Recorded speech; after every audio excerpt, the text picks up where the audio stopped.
Para todos os seguidores, amigos, irmãos, familiares, nosso desejo é que Deus os esteja abençoando com toda sorte de bênção em cada detalhe, em cada momento de suas vidas.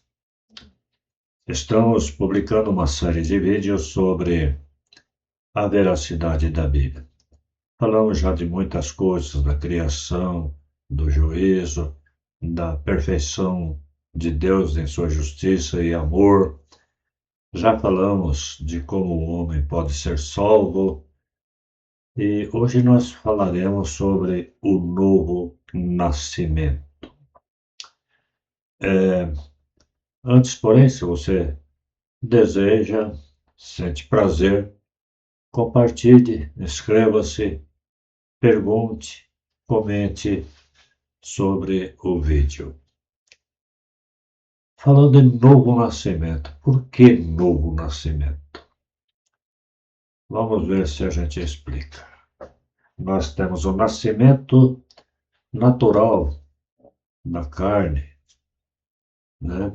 E temos esse novo nascimento que é chamado de novo nascimento, quer dizer, agora uma geração de Deus e não simplesmente aquela origem da carne natural que vem de Adão.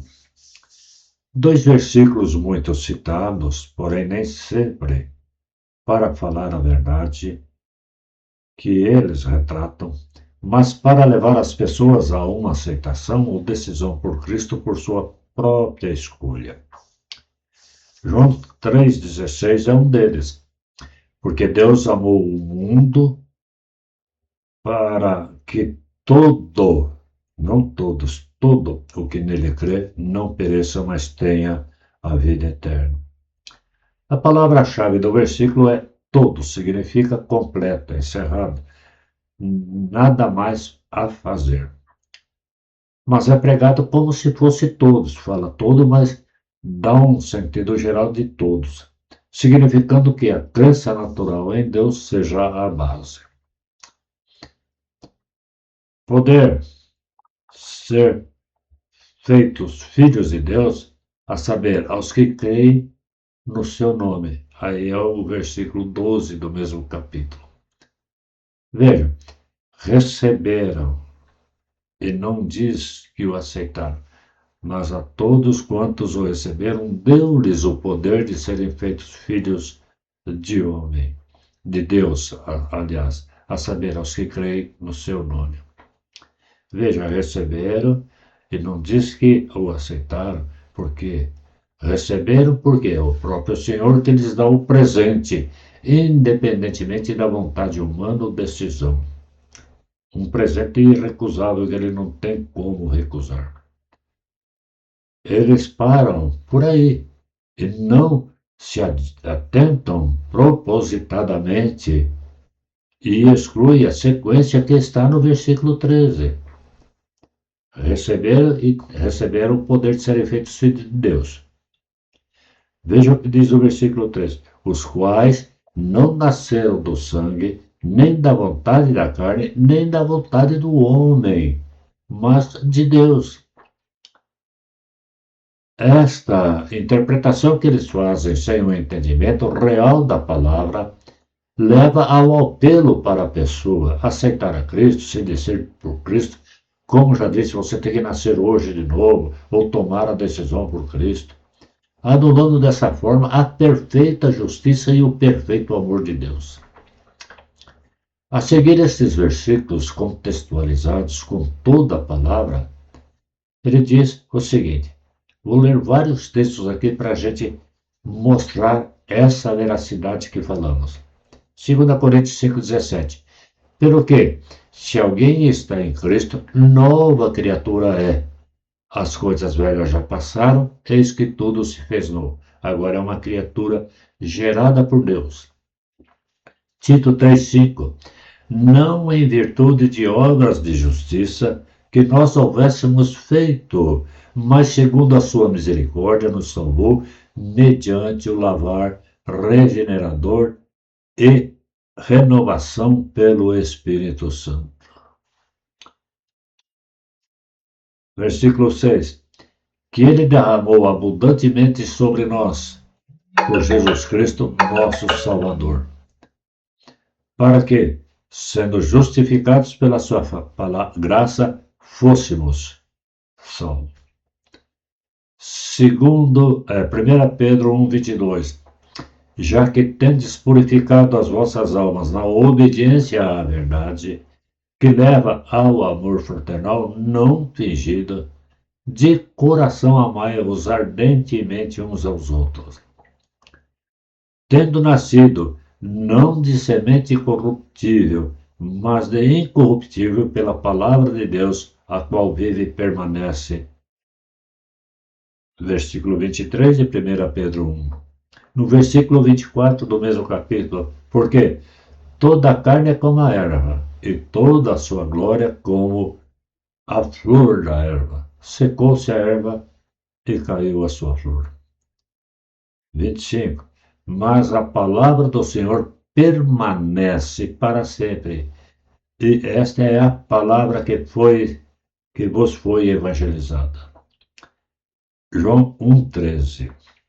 Os quais não nasceram do sangue, nem da vontade da carne, nem da vontade do varão, mas de Deus. Romanos 5,1 diz, né? Justificados, pois, pela fé, tenhamos paz com Deus por nosso Senhor Jesus Cristo. Quer dizer, nós, como filhos, somos justificados daquele pecado original, porque Cristo pagou aquela dívida na cruz. Romanos 8,31. Que diremos, pois, a estas coisas?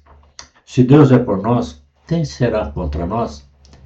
Aquele que nem mesmo a seu próprio filho poupou, antes o entregou por todos nós. Como não nos dará também com ele todas as coisas? Quem tentará acusação contra os escolhidos de Deus? É Deus quem os justifica. Quem os condenará?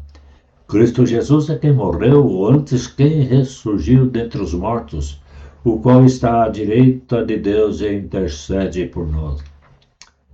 Quem nos separará do amor de Cristo? A tribulação, ou a angústia, ou a perseguição, ou a fome, ou a nudez, ou o perigo, ou a espada? Como está escrito, por amor de ti somos entregues à morte o dia todo. Fomos considerados como ovelhas para o matadouro. Mas, em todas estas coisas, somos mais do que vencedores por aquele que nos amou. Portanto, a dívida do pecado herdada de Adão está paga por Cristo mediante o seu Filho na cruz. Ele deixou de existir para os salvos. Agora são novas criaturas, filhas de Deus, e não simplesmente uma criatura que vem do pó da terra. Agora, espiritualmente, ele está refeito e receberá, no dia do juízo final, um corpo glorificado. Colossenses 2,14 afirma isso. E havendo apagado o escrito de dívida que havia contra nós nas suas ordenanças, o qual nos era contrário, removeu-o do meio de nós, cravando-o na cruz. Ele ficou lá. Não existe mais. João 8,32, ele vai dizer, e conhecereis a verdade, e a verdade vos libertará. Quem mostra a verdade e aplica no coração do homem? João 17 diz que é o Espírito Santo. Ele convence do pecado, da justiça e do juízo. Nesta nova vida adquirida em Cristo, o salvo deixa de acertar naturalmente o pecado. Tem uma mente renovada no sentido espiritual, sabendo discernir entre o bem e o mal, e procura andar diante da lei de Deus, ou conforme a lei de Deus. Colossenses 2,13. E a vós, quando estáveis mortos nos vossos delitos, e na incircuncisão da vossa carne, vos vivificou. Efésios 2,1. E ele vos deu vida, estando vós mortos nos vossos delitos e pecados, nos quais andastes outrora, segundo o curso desse mundo, segundo o príncipe da potestade do ar, do espírito que agora atua nos filhos da desobediência, entre os quais também todos nós, quer dizer, todos os salvos, andamos outrora, segundo as inclinações da nossa carne, fazendo a vontade da carne e dos pensamentos. E éramos, por natureza, filhos da ira, como também os demais. Mas Deus, sendo rico em misericórdia, por causa do grande amor com que nos amou, e estando nós mortos em nossos delitos, nos deu vida juntamente com Cristo. Pela graça sois salvos. O versículo 6 de Efésios também diz: e juntamente com ele nos ressuscitou e nos fez assentar nos lugares celestiais em Cristo Jesus, para mostrar nos séculos vindouros a suprema riqueza da sua graça em bondade para conosco em Cristo Jesus. Porque pela graça sois salvos mediante a fé. Isto não vem de vós, é dom de Deus, não de obras para que ninguém se glorie.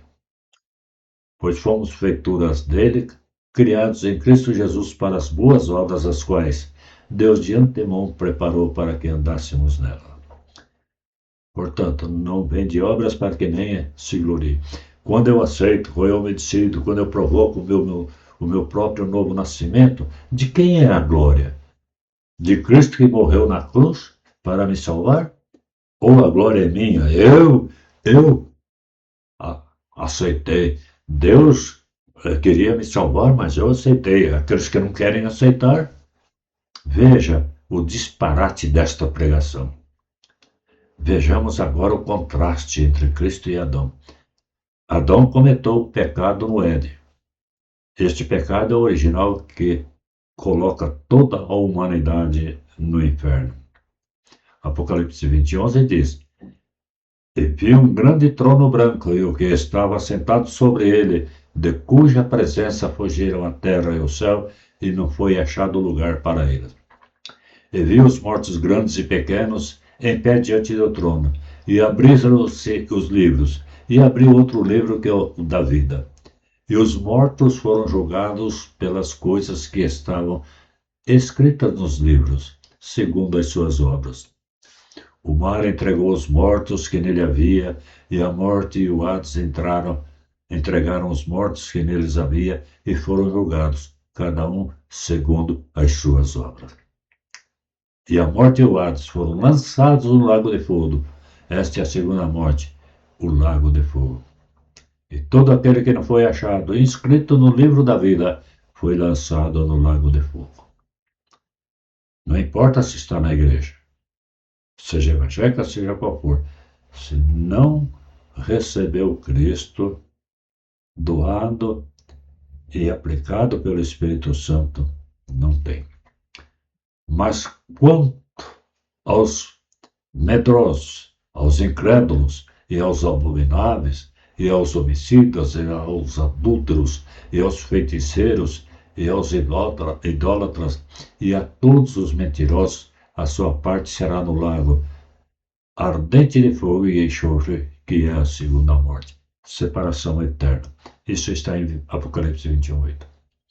Cristo obedece até a morte de cruz, resgatando o homem, levando-o a Deus. Com isto coloca-o no caminho que leva de volta ao Éden, onde terá de volta a sua condição de inocência.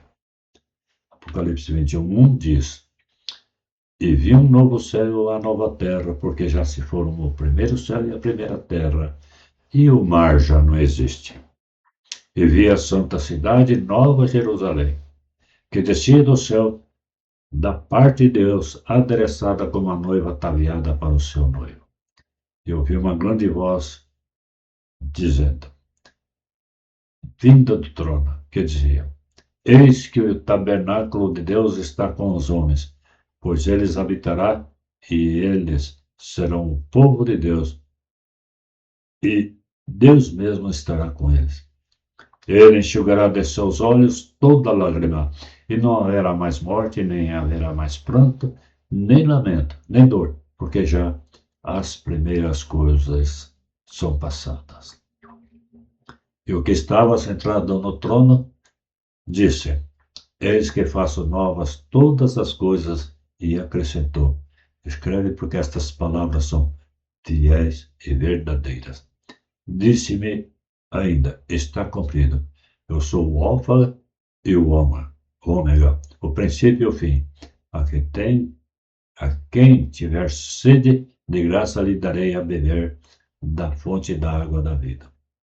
Aquele que vencer herdará estas coisas, e eu serei seu Deus, e ele será meu filho. João 14 diz, todo o capítulo, estude o texto e escreva com suas próprias palavras o que entendeu. Se o Espírito do Senhor o convenceu do pecado, da justiça e do juízo, em você entra o arrependimento e você confessa ser pecador e imediatamente recebe o perdão de Deus. Pense nisso, medite. Deus te abençoe.